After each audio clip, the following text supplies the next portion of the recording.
In today's video, I'm going to teach you how to add a password to a Framer page. Adding password protection is a great way to limit access to clients, teammates, or specific audiences while you're still working on a design. I'll walk you through the process step by step, and by the end you'll know exactly where everything is and how to turn this feature on whenever you need it. First, open your project in Framer and go to the page you want to protect. Make sure you're in the project where the page actually lives, not just a preview or a shared link. In the left sidebar, you'll see your list of pages. Click on the page you want to secure so that it's clearly selected. This is important because the settings you're about to change will apply to the page you currently have active. Once that page is selected, look for the settings option, usually represented by a small gear icon.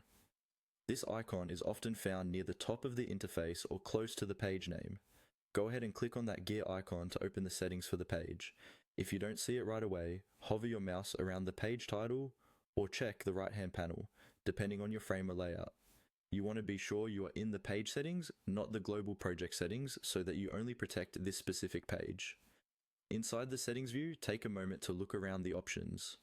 You should see a section related to privacy or access, often labeled as password protection.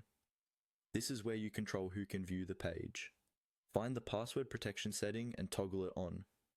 When you do this, Framer will prompt you to set a password for the page. Choose a password that is easy for your intended viewers to remember, but not something that's publicly obvious.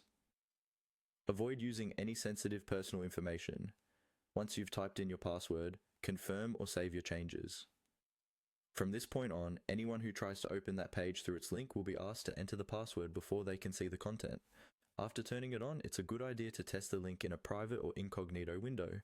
Paste the page URL, make sure the password prompt appears, and check that the password you set